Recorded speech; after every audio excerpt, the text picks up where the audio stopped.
Hello दोस्तों, स्वागत है आप सभी का मेरे यूट्यूब चैनल पर। दोस्तों, देश में 5वां मेडल आ चुका है और पहला सिल्वर नीरज चोपड़ा के द्वारा आया है हमारे देश में। दोस्तों, बहुत बहुत शुक्रिया नीरज चोपड़ा को। और दोस्तों, नीरज चोपड़ा का ये जो थ्रो था पेरिस ओलंपिक में फाइनल्स में, ये सीज़न बेस्ट उनका रहा है। ये अभी तक इतना लंबा थ्रो नीरज चोपड़ा ने आज तक नहीं किया है। ये इनका सीज़न बेस्ट रहा है। 89.45 इतना लंबा थ्रो आज तक उन्होंने नहीं किया था। बेसिकली 87 के करीब था टोक्यो ओलंपिक में। और मुझे लगता है कि मैंने वो पूरा गेम देखा है और मेरे साथ मुझे लगता है 5 करोड़ भारतवासियों भी जगे थे। जियो सिनेमा पे उस टाइम चल रहा था ये, जब लाइव मैंने देखा था। स्टार्ट हुआ जब, तो फॉल से स्टार्ट, जो मेन है उनका गोल्ड मेडलिस्ट जो अरशद नदीम पाकिस्तान का है, शुरुआत उसका भी पहला जो थ्रो किया था उसमें फॉल गया था। उसके बाद नीरज चोपड़ा है। नीरज चोपड़ा का भी दोस्तों पहला थ्रो जो था फॉल गया।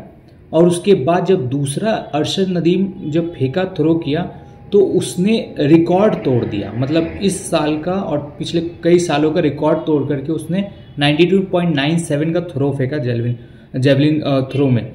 उसके बाद दोस्तों क्या हो जाता है ना कि अगर आपके पास कोई इतना बड़ा मतलब टारगेट जो अभी आज तक कभी बहुत रेयर लोग बनाए हैं, अभी तो शायद सबसे हाईएस्ट 98 के करीब है।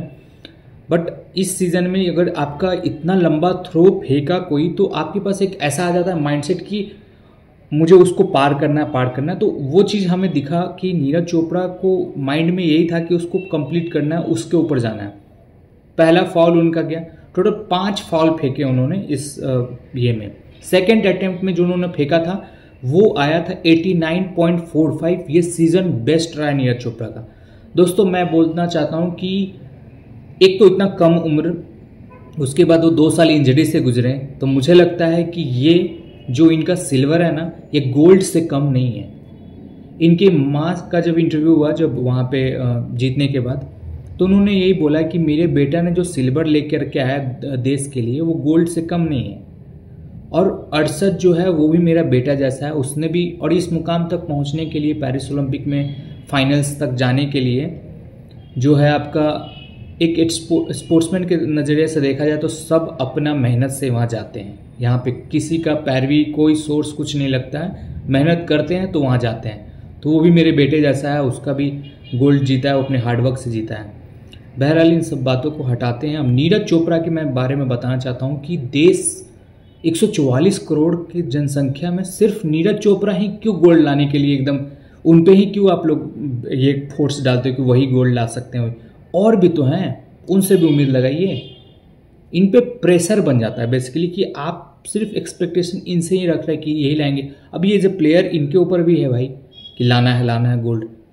उस चक्कर में थोड़ा बहुत इधर उधर हो जाता है। मगर मुझे लगता है कि इन्होंने अपने दम से ज़्यादा सीजन बेस्ट दिया है। 89.45। अभी पिछला जो सेमीफाइनल में इन्होंने क्वालिफाई कर लिया फाइनल में, उसमें 89.34 था, उसको भी रिकॉर्ड तोड़ करके। तो ये तो अपना बेस्ट दे ही रहे हैं ना। ठीक है।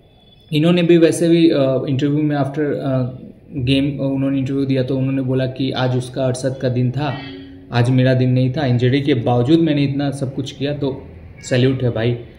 और उम्मीद करते हैं कि अभी और आगे सफ़र है इनका, और इनमें और अच्छा हम लोग परफॉर्मेंस देखने मिलेगा।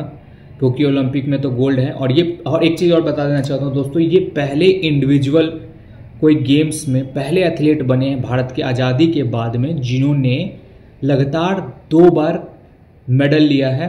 एक तो आपका गोल्ड और दूसरा सिल्वर। तो ये बहुत बड़ा अचीवमेंट है। अभी तक गोल्ड किसी ने कंजिक्यूटिव गेम्स, मतलब कंजिक्यूटिव टाइम्स में एक इंडिविजुअल गेम में नहीं लिया है। तो दोस्तों, ये बहुत बड़ी अचीवमेंट है उनकी।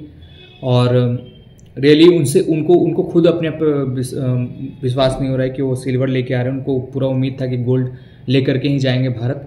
मगर उनको मैं देख रहा था, मतलब 5 फॉल था, तो उस हिसाब से वहाँ पे खेल रहे थे। तो हो जाता है प्लेयर के हिसाब से कि नर्वसनेस, जब आपका टारगेट जो होता है वो एकदम बहुत भारी हो जाता है। मतलब ये अनअचीवेबल था 92.97 वहाँ पे। क्योंकि मैंने दूसरे जो कंट्री के वहाँ पे रिप्रेजेंट कर रहे थे उनका भी देखा मैं। मुश्किल से यार, मतलब 88 के पास कोई हाल पाल पहुँचा था। इनके 89 तक तो कोई पहुँच भी नहीं पाया।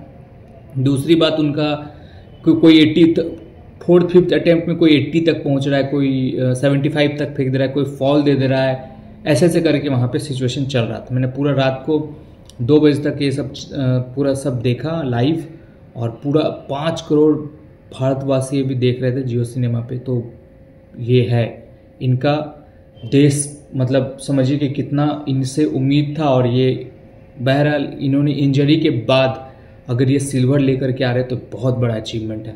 कॉन्ग्रेचुलेशन नीरज चोपड़ा, और ऐसे ही आगे हम लोग को देश में कुछ कुछ मेडल लेते आइए, और धन्यवाद, थैंक यू।